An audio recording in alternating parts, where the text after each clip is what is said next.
1 second. Watching this afterwards, you can fast forward this bit until someone turns up. I'm going to hold off.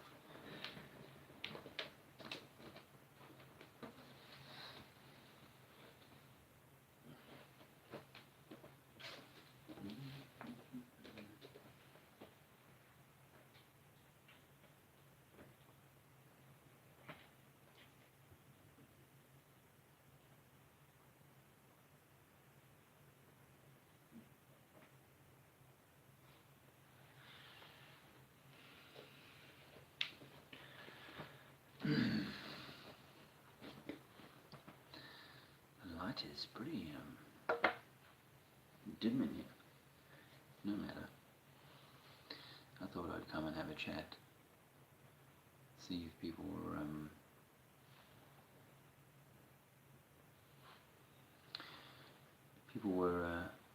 up for a discussion. We have a little bit of time on our hands.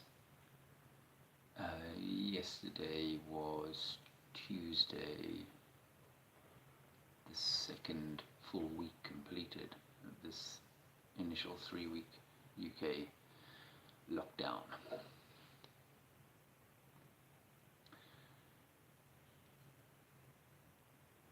It's becoming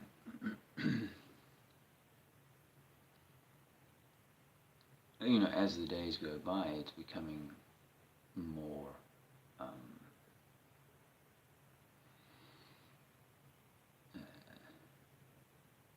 intensified. It's become intensified. And that intensification is going to continue, it seems, for the foreseeable future. You don't see organizations and situations going like, well, we're almost through the 3-week kind of period, and no one we know, or groups of people or numbers of people in our wider circle have all mysteriously contracted this condition and then passed away. It's not that. We're not seeing an uptick in anything, really, other than people's distancing from one another.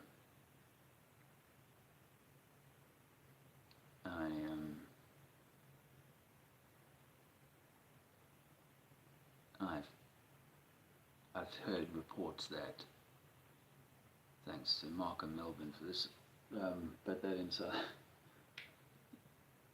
Africa, tensions are heightening.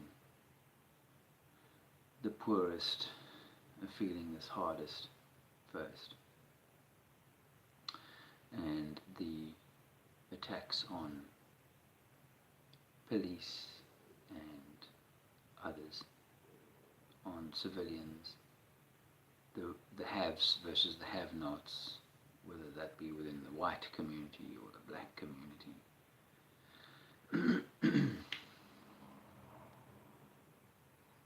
And government wants to be stupid about this. It wants to be blind about it. It wants to continue to put all the energy and the focus on the height of the risk, despite it having been downgraded in the UK for whatever the initial upgrade is worth. It's being downgraded, and I'm sure it's not being downgraded enough, and I'm sure that whilst it was in that state of higher grade, all the knee-jerk reactions and policies and so on that came from that were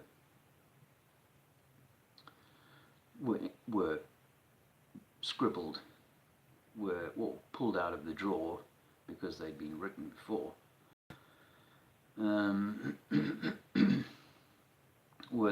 are then being put in place. And so just a tightening of things, increasing of strictness. Not we're 2 weeks in of this 3 weeks and we don't really see any problems out of the usual, so phew, let's carry on and get our businesses back up and running and our lives back on. But government wants to be deaf to that. there is a meta game going on here. There is a higher play going on here. This is not about. It's not about public health. I think we all know that by now.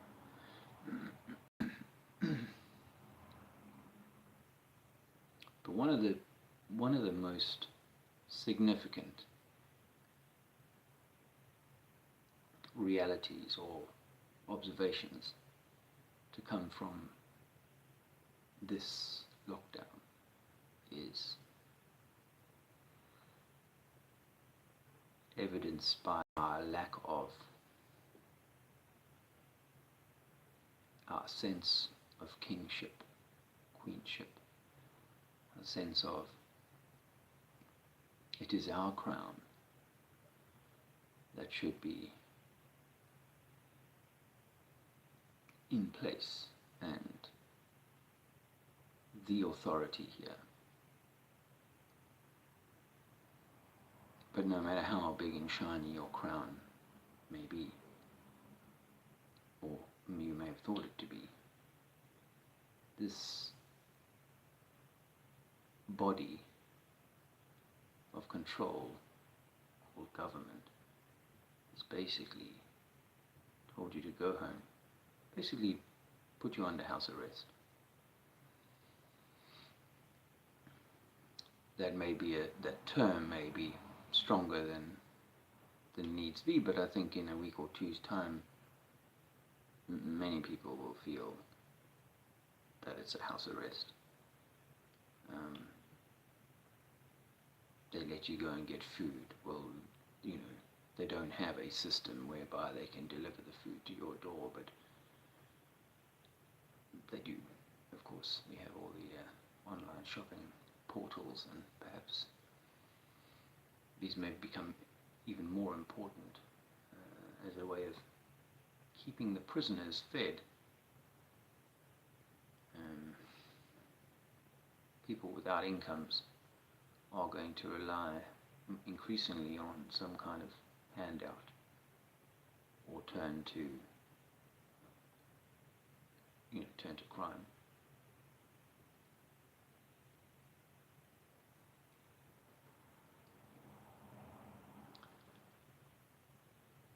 So we adults, we grown-ups of the world, we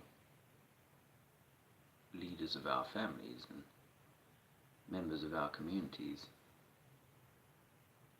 we are all of us basically being put on the naughty step and told to behave better,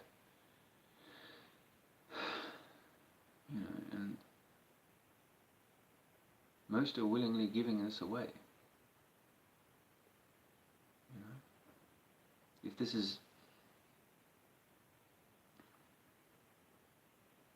If this has at its core one primary function,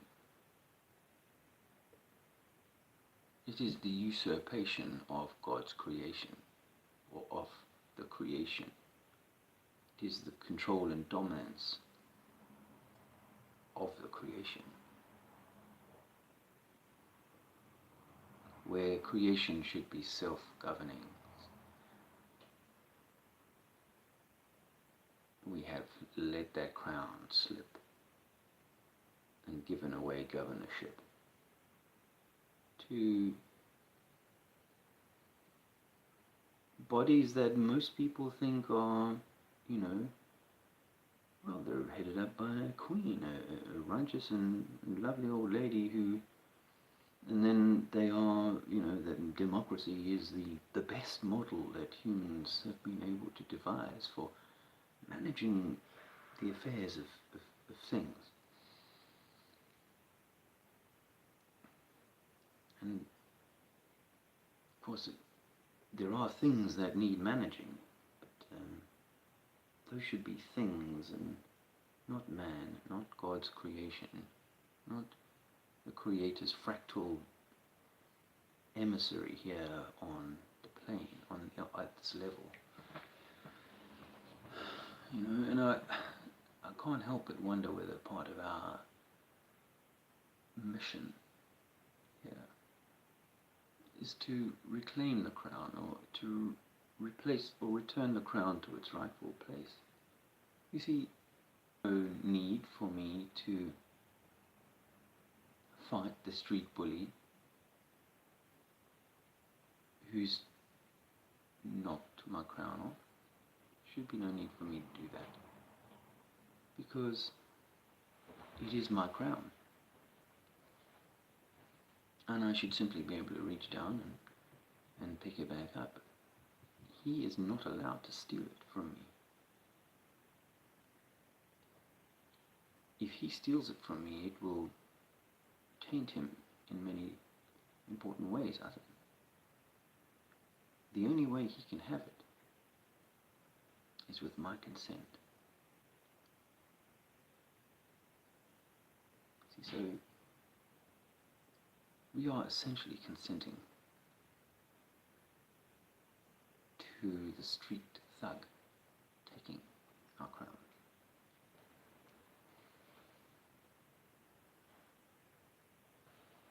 I'm here with Freya this morning. This is Yen's dog. She's absolutely lovely, and one of Alexander's best friends. I'm grateful because Alexander is doing so much running around, partly being large part because Freya provides constant entertainment in that way.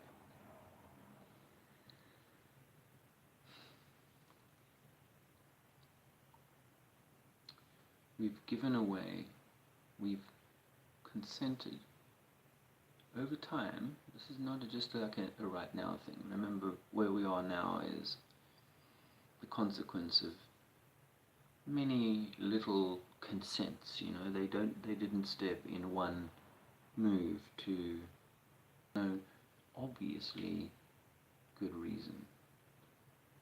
They have told you to go home, don't do anything.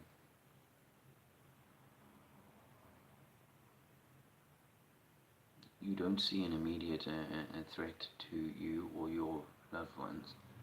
Well, some perceive it now because they've been hoovering up so much of the mainstream dross on various factors regarding the current state of affairs.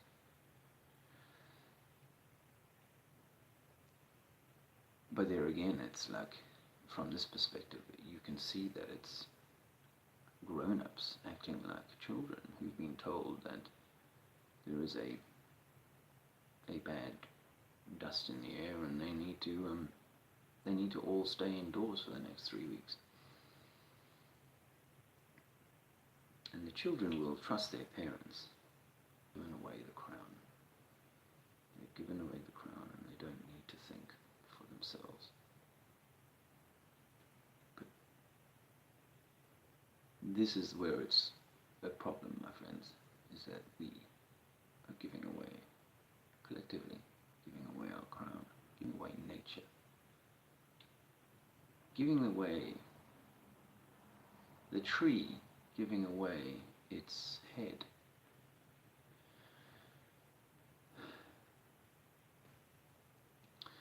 Some entrepreneur has decided he wants to build a treehouse up there and charge people to come and have a look.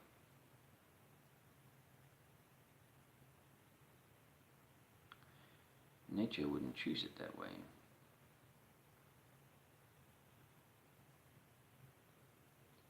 So it is the case that a parasite, a virus, some alien energy, dark, nefarious, if it's a whatever, you know what I mean. Some energy has taken hold here. You know, the places you can go, and you know, I've been out a little bit. Andrea was out with Sharon shopping yesterday, the other day before, and you know, they always, whenever one of us has gone out and we come back in, there's always tales, seeing these deer's eyes in the headlight kind of trance people, looking down, looking away, staring ahead, trying not to be like distracted or caught up by, anything, and unspoken distances maintained from one another.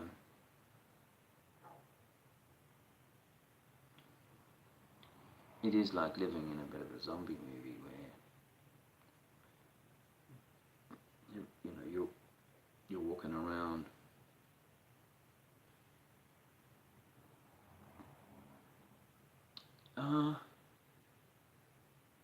so I think perhaps coming back to Mark's comment earlier on about, well, the thing comment earlier on the other thing, about the violence in Port Elizabeth and in South Africa, and we've heard of it in Italy. But by the way, apparently the Italian data, official data, says that 99% of coronavirus victims had more serious complications, which were the primary cause of death. Anyway, the violence and the upheaval and people who are going to become unwell simply because of the isolation are all factors that are being brought to bear, and a moment must be ahead of us where, a moment comes for us to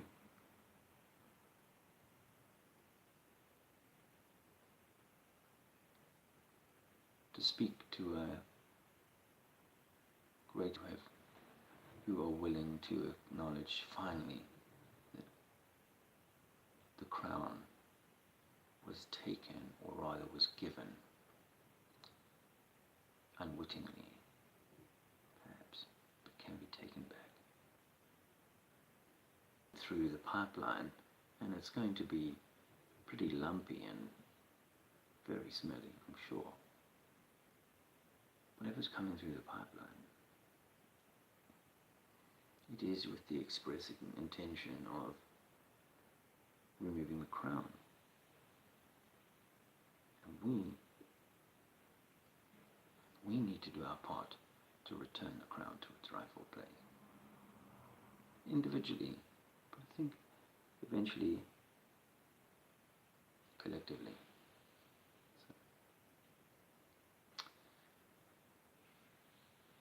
So that's my thoughts on the crown and your crown. We don't like to admit it, but the way that we're carrying on, we are like the children in a big school where we're just being in our prison. We'll only learn that something if we, I think, we'll only progress in the learning when we do it in love and not in fear. I think in love you take back, in love, your consent, you revoke your consent. I offer that as my morning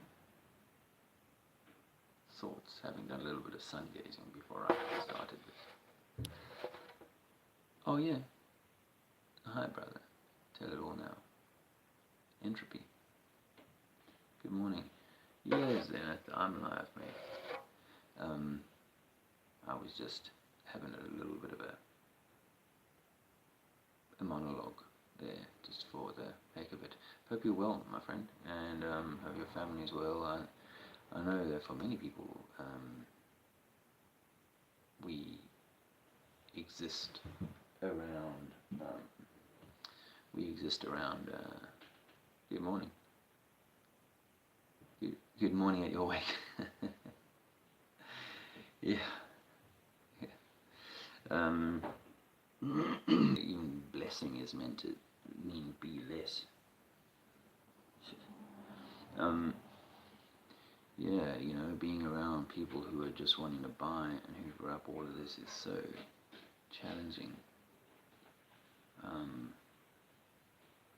I'm fortunate right now that I'm not having to face that, because when I go to the shops, I feel uncomfortable by people's strangeness, and it's all a mind control program.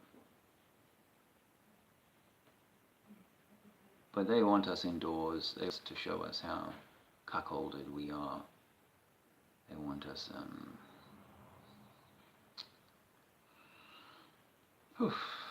they want us softened up for something. Some people say it's about population control, but I think that's a side byproduct of something else. Because it comes back to a soul journey. We're here for our soul, in the soil, with our soul connecting to earth, our eyes connecting to the sun, our eyes being the windows to the soul. So they're after our soul. At the very least, try and see my feet. My feet. Are permanently like that, mostly because I'm mostly barefoot now, much as I can be. I recommend it. And sun gazing, of course, and clean water, and clean thoughts. If you can keep yourself in clean thoughts, I think one of the things I am aware of is that dark stuff in this world, maybe it's an imbalance of dark against light. I think we probably could agree on that, but the point is, there's so much dark stuff in the world that you could spend these 3 weeks or 3 months totally staring at that stuff. And I have to admit that for months a few years ago, I did. And on and off I peek into the dark crevices, but if I'm lost in that, then I am living the horror of the child trafficking and the horror of some of the other awful things that seem to go on.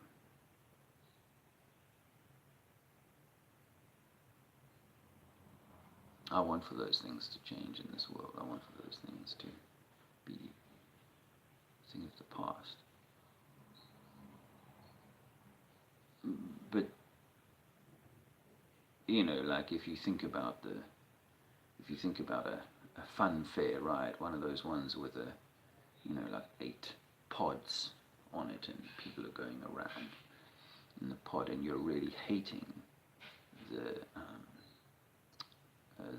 ride. You don't damage the pod in order to stop the ride. You have to get the ride to stop at the spindle.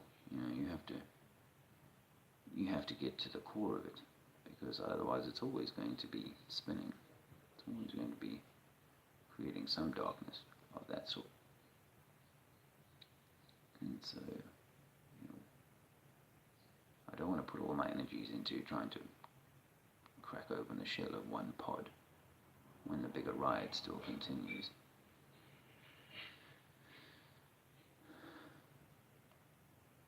So,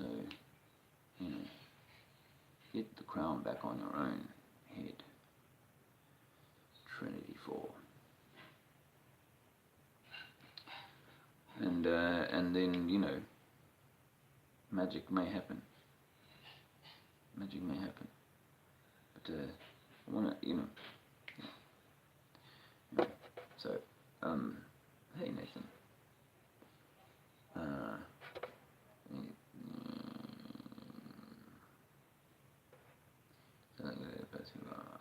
I'm salted cedar. Hello. Do you know whose world you're in? I know in the biblical sense, I think that the answer to that question is this is Satan's world. Um, but that's where I think it comes from the Bible, simply because it is in that book. I'm reading a bit of Enoch at the moment, and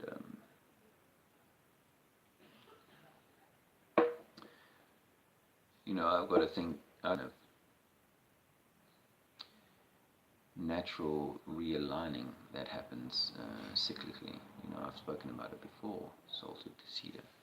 That there are these cataclysms, it seems, evidenced by what appears to be mud-flooded cities across the plain.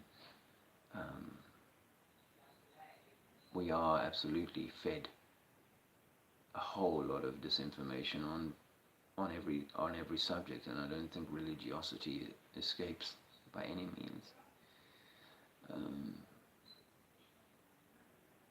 So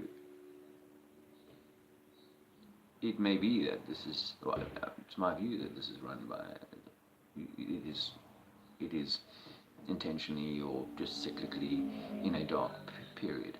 I think but I think there's a realignment coming, and perhaps there are these meta realignments, and we're only in a minor realignment period, and that's why you can continue to imagine a Baal-like or a controlling element, government, centralized, one world order, all that sort of thing, kind of situation. So a much stronger identification with the centralized command structure and so on in one aspect of the world, and in another aspect perhaps a far greater drive towards naturalism.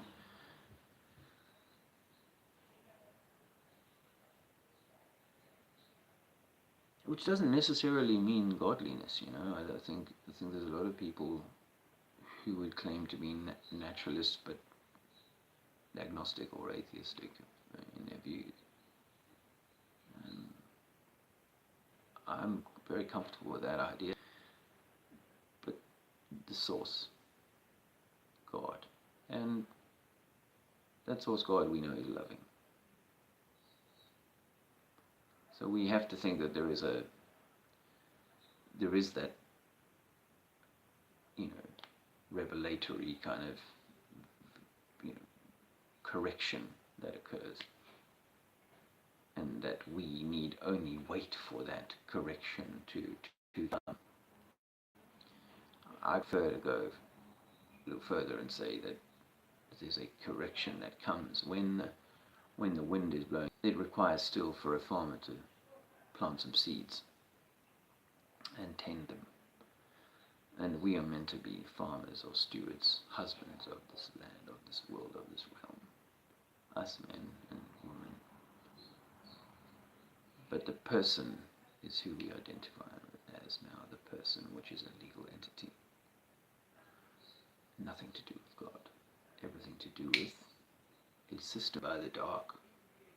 Satan or whatever. The devil is in the detail, and bureaucrats love their detail, don't they? So it's all symbiotic, it's all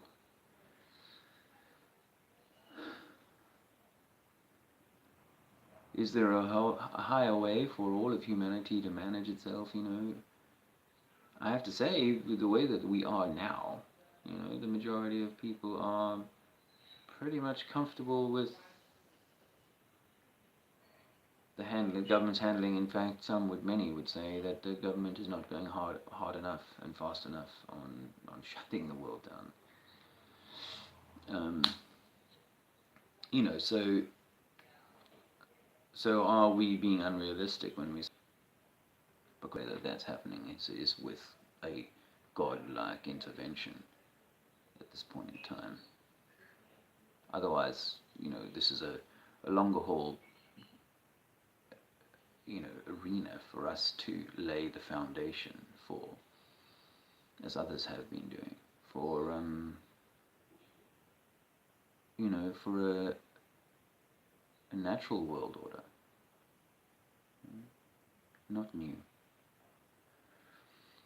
And a natural world order would be one which relied far more on the individual's natural creativity and their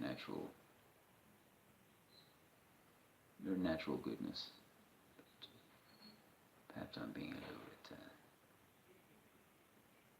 optimistic, but again, this is whatever's coming. I think there's an energetic exchange that's meant to occur for us, and if that's the case, then I hope that happens for you,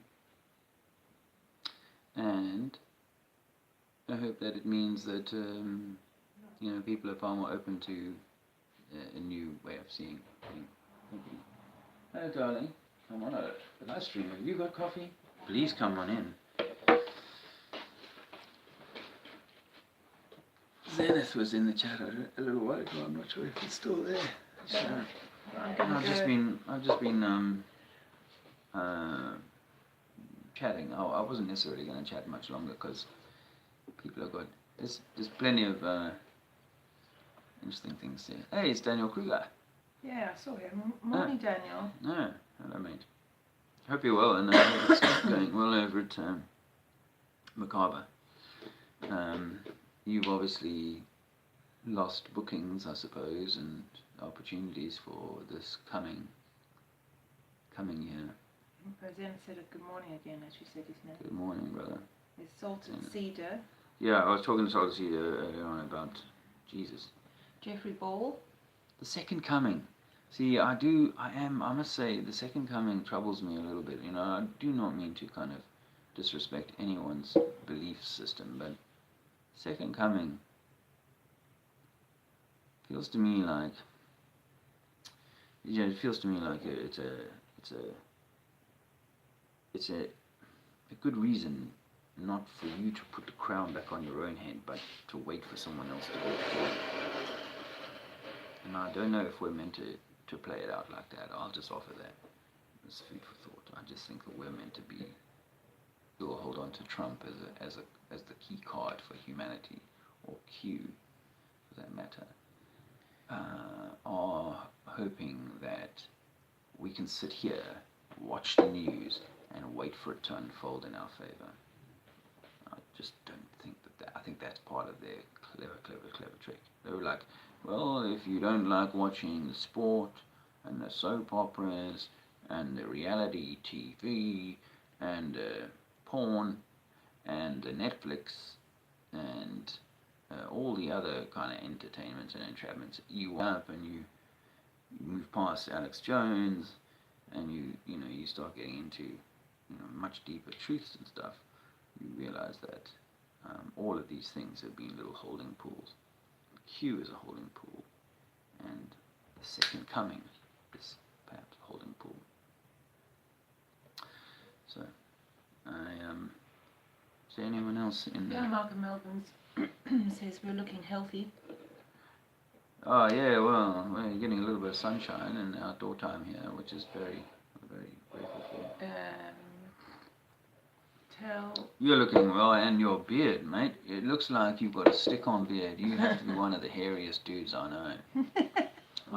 Much respect. I do. I was saying to Ian, because he's quite a hairy dude too. And we've been joking about bears and the own Benjamin kind of bear thing. But I was saying to Ian that you can shave, and about 3 weeks later you got that. Anyway, I didn't get to finish watching all your going through the roadblock there, going through the state borders. But it's. That was Zenith is asking the best way to help you guys out. It is. Well, I've usually got more chat on. I don't get very much chat on my thing. If I'm not noticing your comments, it's not because I'm avoiding you. I don't know why I don't get all the chat stuff. But anyway, well, the Roblox situation is obviously going to get more intense, friends. I think I don't like to say ugly stuff, but I do think that it's going to get to a point where paperwork and proof that you are not a risk is going to become a factor, because they've overplayed this thing so much that you know that there has to be an end game to it, and they've stopped their ears, and they won't look at, they won't cast the figures in a good way, because if you and I were running the place and we already knew that if I've got 1 million people and I can get them, a bunch of them, to think about something as a hazard, as a risk, as a potential for getting them sick, then those that are at the worried end of the spectrum, or at the already unwell end of the spectrum, are likely to fall foul of that very thing, simply because you've ideated it and they've spent so much time fixating on it. So we know that this is being done. This is being done for a much more about vaccines, testing, and so on, and the risks of that, and so on and so on. So everyone knows that those are the potential next steps. But it is about, how the underwear bomber gave them excuses to kind of search your body, and the shoe bomber gave them the excuses for you to have to take your shoes off and all that when you go through them. Just imagine what this is going to give them the excuse to do going forward. And I think that's going to create a very real challenge for those of us who are aware of the potential hazards of that. And that's before you even get into the nanotech and they could vaccinate you with something that I think tracking you're scaremongering though. Honestly, I think that you can't be sitting imagining that. That's not where your approach should be. So let's not think about that. No, I'm not saying that at all. We all have to, and we are. We've been confronted with it every day. But I think we should not spend too much time imagining that. No. Spend more time I think right now we need to all be present with ourselves. We need to be present with ourselves. We need to use whatever feelings are coming up right now to confront fears, all that stuff that we have been programmed with. It's our opportunity to take our power back individually to the authentic power, and not spend so much time thinking about what the system is doing. It's doing it, yes, of course be aware of it, of course, don't spend too much time, because our thoughts create our reality. You have to, you have to be doing that inner work. I just feel that so strongly at the moment, and the cosmology that's around at the moment is going to be pushing people to do that, and I think the system will just play out its own narrative when it comes to that. So, all respect to my husband, but I think that you have to find the balance. Yeah, she's right. You have to find the balance, no, because what if we start to imagine what the system is capable of and can bring down the line, then that's kind of another layer of darkness and fear for people. And I think the best thing we can do right now is detach from that. I'm not saying put your head in the sand. I don't think you can. I don't think you can. Yeah, my toes curl up at the idea of just sitting in a circle and singing Kumbaya as the world changes around us. No, that's not what I mean for a second, because I think that we respond to what's going on by the feelings we have, where when we've cleared out some of that fear. I mean, I think fear is a good thing too. It guides you when you need it, but I think this program that's been running here for a very long time is one based out of fear and lack, and the best thing we can do is take our power back, and that's by deprogram. So yeah, by all means, spend time looking at the possibilities, and I know we have to have all different people doing all sorts of things, or theorizing or looking into things, and I take comfort from that. But at the same time, we have some soul work to do. Soul work, yeah. Well, that's what I was saying earlier on before you came in, that actually it seems like this game here, this time here, is about your soul, and it is about enriching or the impoverishing of your soul while you're here. So, use this time to enrich. Don't impoverish. Don't impoverish. Before you came in, I was also saying about swimming in the dark pools. We don't want to. So I'm kind of we're on the same page in that respect. But as I said, I'm willing to open that door, have a look.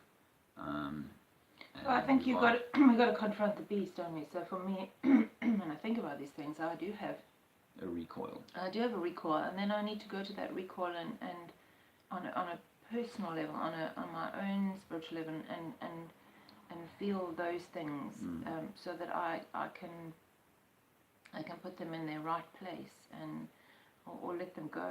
Because in a way, we know that we are one. This is one system, one creation, and we are all a part.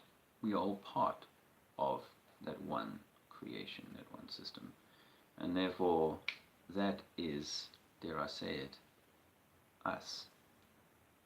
And so we do need to see that, but learn to be so much better than that, and do our part, like when you're raising your own children and trying to raise them in a light way rather than drawn into the dark. So to just go back a bit, Malcolm Melbourne said his testosterone has to go somewhere. I'm not for, by the way, I'm not one of those like abstentionists, or I abstain from any kind of, pipe cleaning activity, Okay, we don't need to go into pipe cleaning activity. Okay, but I just think that maybe should go. Well, it isn't in Ausland, of course not. He's underneath the ball upside down, and therefore the clock's upside down, and that means that it's only 7 p.m. Then Zenith wants to know what was the best way he could help us right now. Well, Zenith's just your friendship has been, and your support to date. So I look forward to hanging out with you again sometime. In the future, and truthfully, Sharon's been an incredibly generous hostess, having us stay camped up outside her house, and we use her house a lot of the day, and great food. So we've done really well like that. I mean, I was just commenting, just a personal note, I was commenting yesterday about how, written to me to say, hey Dave, I know you've taken this alternative route with your life and you're not on an income or anything like that, and etc, do you need a little bit of a support while here? None of that. So people don't realize that the support that they've given us is, if I may finish. I was clear on my phone. Really, you were preparing to speak. You're going to give Mark reason to be right. Don't give Mark reason to be right. Well, sometimes when you're right, you're right. Even if you're underneath, even if you're down under. No, just the help, the support, and the generosity that people have shown us. Just the right amount at the right time, which has seen us through got us through this last 6 months since we became without. More, because people were starting to help us already before we even left. But it's just about kindness, whether that be. Where is your family? And it's like, wow, we're a broken, society, and it's just so nice to know that there are people who've been able to do what they can do. You see, in my mind, his dad not contacting him is an opportunity for him to heal something for himself, not necessarily the relationship. Because we've tried and we've come to sort of a neutral point with that, haven't we? We have. So it's just these things that come up during this time are these opportunities for me personally, that they're kind of opportunities to heal stuff in our soul, and our relationships with our family. I believe they're our biggest teachers. or some of our biggest teachers anyway. And in a way, you know, the rejection of the family and of, you know, being shunned, I think is actually a part of the trial for us, you know. But if I ever wanted evidence that the universe, the creator, source, was supporting of our efforts to be change, to encourage change, then it has been, you know, those wonderful people along the way who's just stepped into our lives with a little bit of support at just the right moment. Sometimes as we're slipping over the precipice and the nails are just hanging on. Or even before, you know, people have come in before and just, you know, given us these opportunities or... Well, the last 10 years, I suppose we could write a book on just the last 10 years of how just synchronicities have... I think that's one of the beautiful parts of this journey is that, you know, we've become aware of synchronicities. You know, you can see them. They're not just fluke. They're you know, they're beautiful synchronicities and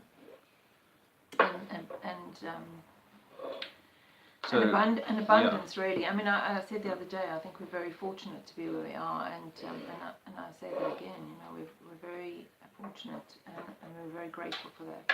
So I mean, it's just a story about how Jason comes to have this camper van spare, and he's willing to let it out for a few months without charging me. Is in itself an incredible story. It's almost like the Globe Live tour had to happen for him to go and buy this thing, this house on wheels, and for it to be available to us. So, you know, very grateful for that. I mean, in terms of where we are right now, Zenith, you know, my only, you know, sort of regret is I'm not able to make contributions towards the food and electric costs. So, you know, anyone who can throw us a bone on that, we're using that PayPal account, Trinities at gmail.com. Trinities, IES.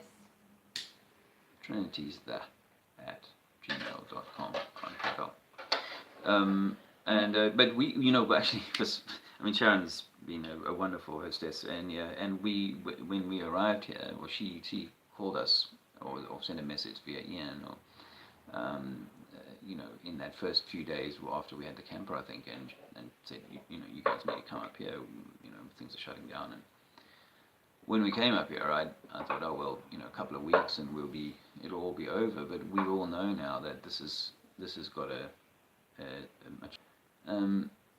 We don't know where we're going to be in a few weeks' time, and we're not really thinking about that at the moment because we're just sort of trying to be present in each day. And well, I'm just trusting that we'll be guided. We'll be guided to whatever the next is.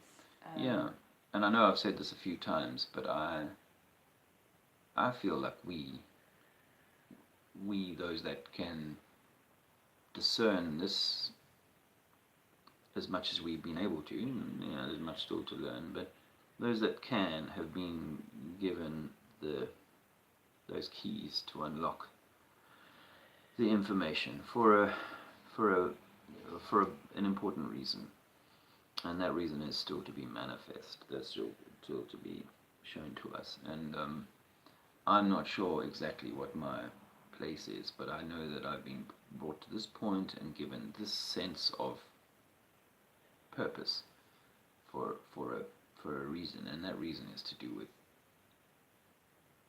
our humanity and our God, and I think that our we Creator. will be shown.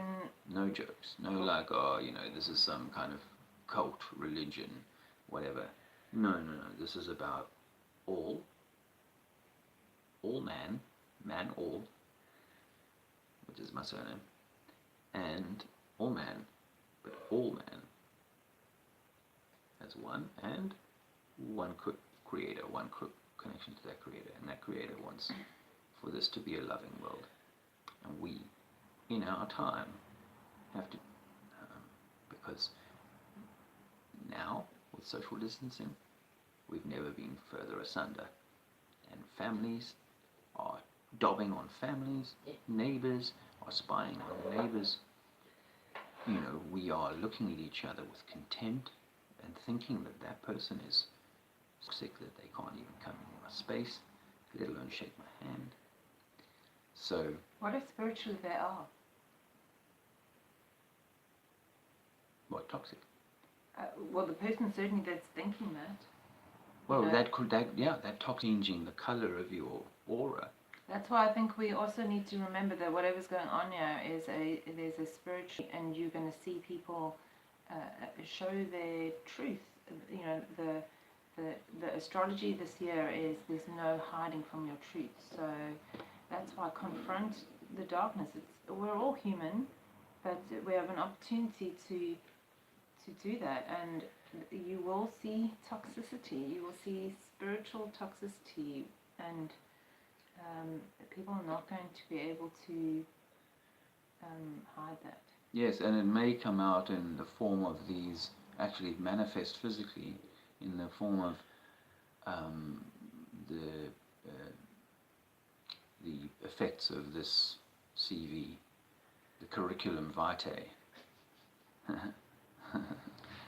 You know, and so I just want to make that point. I think that you know, we've got to allow the school of thought that says that they've tooled up all these sub-hospitals and prepared all these hospitals that are currently sitting empty, and they've given police a lot of time off, in my estimation. Oh, you go home for 2 weeks and rest because you might have curriculum vitae. So this is preparing possibly for you know, a turn-on event. Call it G5, call it the cosmic clock, that brings about a reaction in the physical body that mimics colds and flus and so on. And people will ascribe it to that, but rather than realize, wow, this is a spiritual cleansing, a spiritual, you know, and like there's no fear of death, right? Because, you know, if you are cleansed in that way, you come back, I think. So it's not a gloom and doom thing. It's simply that there is this moment, and for you, me, to be well prepared for it perhaps means that we can do the right thing by whatever the Creator's intention was for this, whatever our best, highest good for this could be. So I think that comes back to the sort of self-love and self-care of yourself during this time. Making that time count, preparing the ark. Preparing the ark. You know, because mind, body, and soul. The flood is coming, and not in a physical way, but perhaps in a metaphysical way. You know, an electromagnetic flood of downloads, of information, of change frequency is coming. I think that because the narrative, everything that we view or experience is in the 3D, and really there's this energetic, electromagnetic, spiritual experience going on in a vibrational way that we don't necessarily process. Yeah, I think we're seeing that, but obviously we like to interpret it in a physical way. In a physical way. But it's not, my friends, electromagnetic or metaphysical. That's what opportunity to, you know, cook a wholesome meal that's going to nourish you, or do some gardening, or paint, or sing, or do poetry, or you know, as well as everything else is a good thing, because it kind of is the opportunity to take you back to that centered kind of inner self, because it's that. I was thinking while you were talking, it's interesting how this issue we're dealing with is about breath, because most people will talk about they're gasping for breath. It will be and then they're using ventilators to artificially give breath. Breath is a very important aspect of who we are as humans, And in fact, they say every breath you take, you know, you die and you wake up. I mean, you breathe and you're reborn again. And the breath is an interesting thing to have been attacked. Also, obviously, your breath is our breath is what keeps us alive. It's our connection to source. Well, actually, you could take the B out of breath, and it would be be earth as an anagram. Anyway, that was just while you were talking. I was just thinking about that. Yeah, no, I think the ether, and which again has the word, almost has the word breath in it, is the medium through which the electromagnetic pulses are received. So it's that medium in which I expect there to be a change, and maybe it does come about that we're struggling for to breathe for a few days. Maybe that'll come. And maybe this is an opportunity for some to clear their lung, their mechanism for breath. That's just was a thought to the chat. There was, sorry, let me just go back to where it is.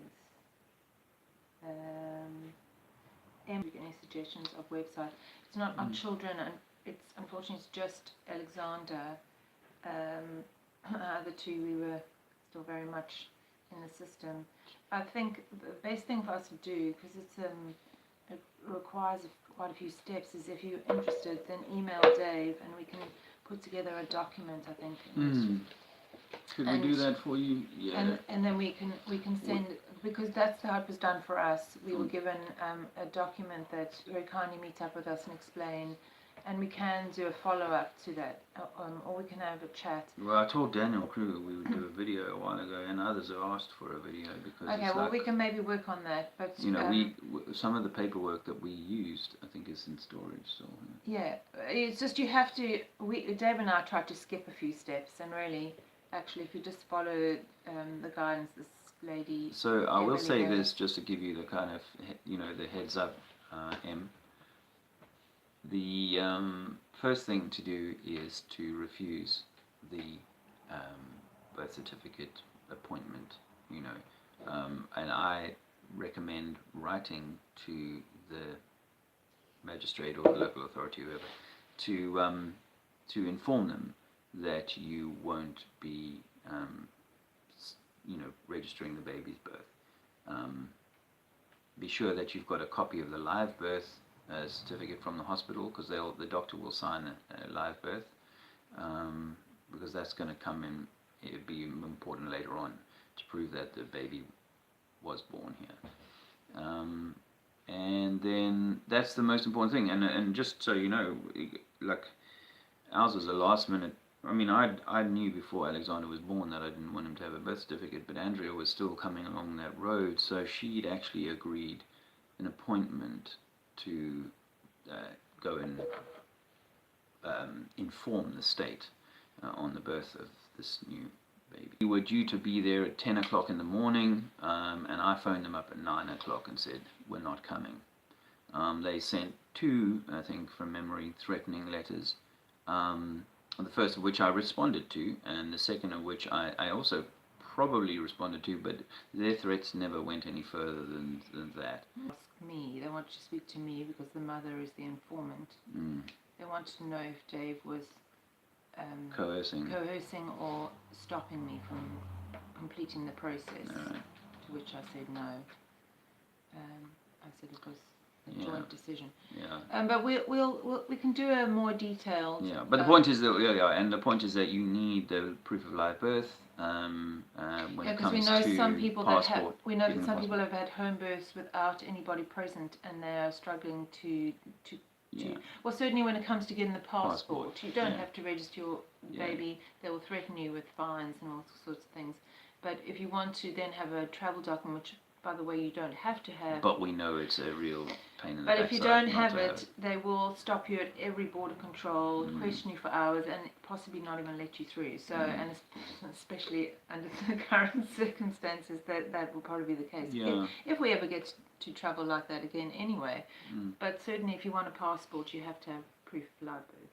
Yeah, proof of live birth. And then when it comes to applying for the passport, you'll be writing 2 letters, I think, in total. Yeah, let's not go through that. No, now, no, 'cause we but can just do that okay. in But detail. just so you got the broad brush, it's 2 letters to the various bodies to get some information, and with that, you can go ahead and get a passport. No problem. Anyway, shall I tell you else is in the chat so you can say hello? Morning. We've got Marilyn. Yeah. Yeah. My frisbee partner is up and about, so. I'm glad you said it like that, my love. Marilyn's in the chat. Hello, Marilyn. You are on a live still. Oh yeah. Hi, Marilyn Frisbee. Hope you well, my dear. Have you quit Facebook for it once and for all? Yeah. Mr. Mensa. Hey, Mr. Mensa. Good to see you, mate. Andrew. He said, "Oh my God, I'm catching you live." Andrew. Lovely to see you. Gracie. Hi, Gracie. Down under. National Memorial Gardens. Nathan's always about. Dean H. He said, "I heard an interesting what if. What if this is Atlantis?" Well, that's what Martin Kenny said. Yeah, that this is Atlantis. This realm is Atlantean. Right, the Atlantean realm. So I was just shooting the breeze with Ian the other day, and I think we was talking to Ian about how this is really we're just like in an ocean. We think it's air, but it's really just a thin sea. And beneath our thin sea is a deeper or a more dense sea, and then fish and so on dwell in that. But just how we're amazed at how they can breathe and we just happen to be on the bottom of the seabed of a very thin seabed. I remember my pal Lee, Flat Earth British Sub, and I were bouncing around a few years ago. Credit to him for coming up with the idea that this is really just there's a sea above us and a sea below us, and we're in some kind of thin water sea. So Atlantis rediscovered, perhaps.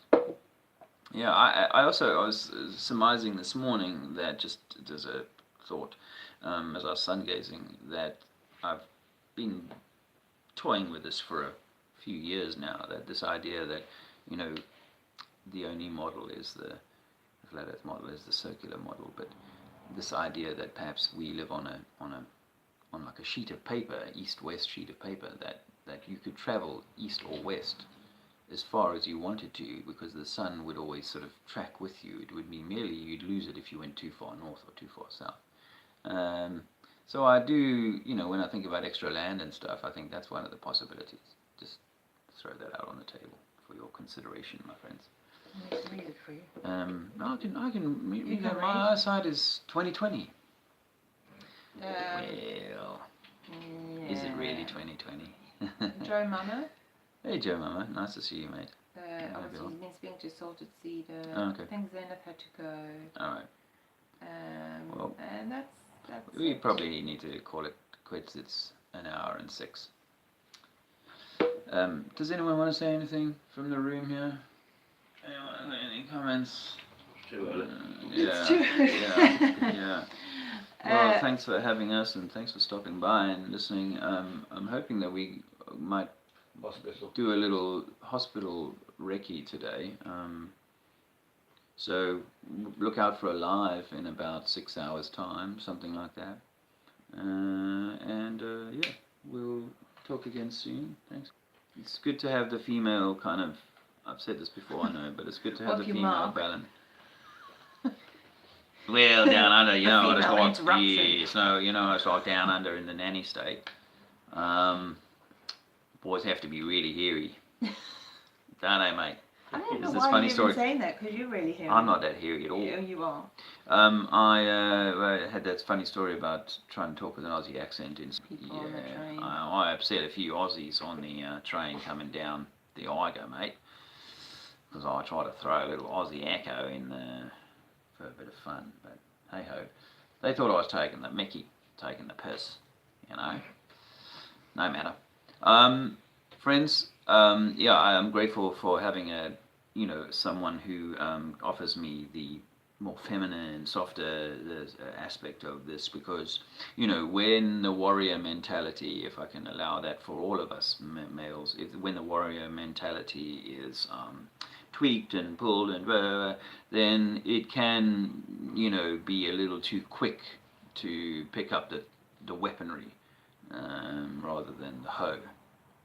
I mean, the garden tools. So and then of course the same is true with the feminine. Make no mistake, the divine feminine has been so badly skewered in the system that I said this to Andrea a few years ago. You need this clarity. You need flat Earth. You need to know how much there is all of this, because you need that in order to rebuild your true divine feminine self. And she's on that journey, and so it's useful to have someone who's more balanced towards the feminine, and I'm going to try and righten my balance on the masculine, which has a bit of feminine in it. Of course it does. Anyway, on that note, I think I should say goodbye until next time. Thanks, darlings.